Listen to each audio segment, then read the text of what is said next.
cómo las características psicológicas de Lutero, engendradas por su historia personal, crearon una división en la Iglesia y un movimiento protestante que no cesa de dividirse en miles de denominaciones.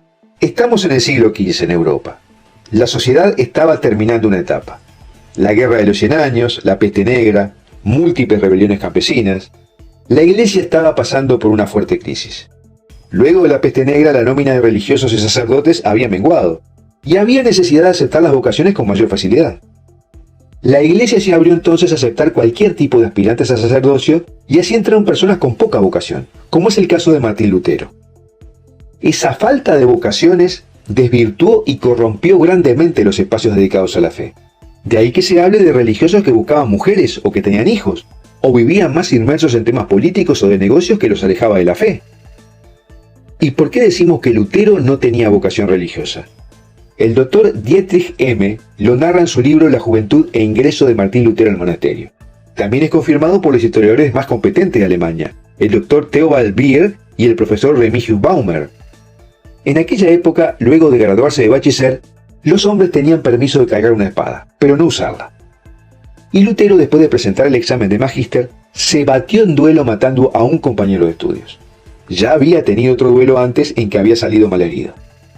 Entonces Lutero fue en busca de su amigo Johannes Braun, preocupado por evitar la condena a muerte. Y este le sugirió que se metiera a un convento porque estaría protegido. Esto fue en junio de 1505. El padre Luigi Villa narra también estos detalles en un libro llamado Lutero, homicida y suicida. Y cita una frase en latín escrita por el mismo Lutero que decía: «Por un singular consejo de Dios me he hecho monje a fin de que no me arrestaran. De otro modo, habría sido fácilmente arrestado, pero así no pudieron porque toda la orden se ocupaba de mí». Este episodio de la muerte de un compañero en un duelo lleva a un hombre sin vocación a ser monje y marcará de por vida sus pensamientos porque la culpa lo perseguiría toda la vida. Y probablemente de allí saque sus ideas para justificar la religión que él mismo va a fundar.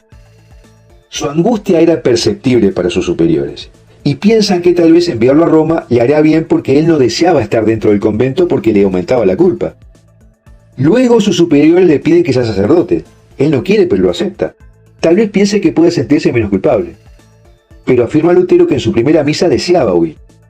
Y en la película Martín Lutero, que realizaron los luteranos, se muestra cómo su padre Hans le reprocha que ni una misa puede realizar, lo que puede reflejar también el carácter autoritario que tenía el padre y lo sumiso que era Martín.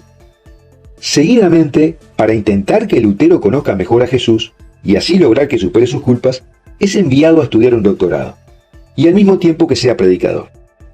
En este periodo va observando más directamente los males que provocaban en la iglesia los sacerdotes de poca vocación, que habían entrado porque se había abierto el grifo de la ordenación. Pero además lo magnifica a la luz de sus culpas por el duelo y la muerte de su compañero, y por su no querido y obligado enclaustramiento. La misma película luterana que mencionamos trata de mostrar cómo los males que Lutero ve son consecuencias de la orden dominica. Muestra que son ellos los que inventan las reliquias, son dominicos los frailes que se acuestan con mujeres, y son dominicos los que venden y cobran por indulgencias. Hay una satanización específica del pasado que vivió Lutero, que él mismo tenía por la culpa de la muerte que lo persiguió toda la vida y le llevó a una vida religiosa que aborrecía. Pero por otro lado, esta situación de la iglesia, de un clero sin vocación, mal formado y con desviaciones mundanas, que Lutero magnificaba aún más, había que arreglarlo de alguna forma. Y él mismo se dijo que debía hacerlo, porque además significaría su liberación de una vida religiosa que no quería. De modo que en vez de buscar reformar a la iglesia desde adentro, como debería haber hecho una persona con vocación y que amara a la iglesia que lo protegió, Lutero optó por formar su propia religión. Así se liberaba de un plumazo de aquel yugo que lo hizo entrar de monje, y le permitía crear un ambiente en el que él se sintiera más libre. En 1517, el 31 de octubre, clava una serie de tesis que se han denominado las 95 tesis. Con esto se inició un proceso para aceptar o desmentir lo que Lutero proponía. Y surgen algunas denuncias reiteradas. Por ejemplo, se habla de Lutero como un adicto al alcohol. Y en la luz de lo que hemos planteado desde su psicología, probablemente con esta adicción intentaba olvidar sus errores, entre ellos el asesinato. Más tarde, en un debate al que Lutero asistió, en 1519, se discutió si el Papa tenía el poder dado por Jesucristo para regir a la Iglesia. Lutero negaba esto. Afirmaba que Jesús no había instituido al Papa, y que esto fuera necesario para la salvación. pero el cardenal Cayetano lo derrotó hasta el punto que tuvo que admitir su error. Incluso se dice que la doctrina propuesta por Lutero era similar a la de Jan Hus, que había sido condenado por hereje. Sin duda que crear una nueva religión implicaba negar el papado y tergiversar el pasaje de Mateo 16:18 en que nuestro Señor dice claramente: «Tú eres Pedro, y sobre esta roca edificaré mi iglesia». Luego de una serie de pleitos en los que Lutero se aferraba más, el Papa intenta, el 15 de junio de 1520, advertirle que si seguía en esto se arriesgaba a la excomunión. El 12 de diciembre Lutero arroja al fuego la advertencia. Y el 3 de enero de 1521, el Papa León X lo excomulgó con la bula Decet Romanum Pontificem. Mientras tanto, el joven emperador Carlos V, rey del Sacro Imperio Romano Germánico, al que pertenecía Lutero, lo cita el 16 de abril de ese año intentando que recapacitara. Le pregunta si aún cree en lo que ha escrito, a lo que Lutero dice que lo va a pensar. Necesitaba saber si sus amigos políticos, gente de la alta nobleza, lo iba a apoyar.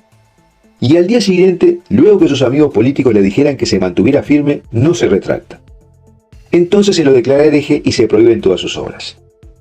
Luego procedió a casarse con una monja y de ese matrimonio nacieron 6 hijos.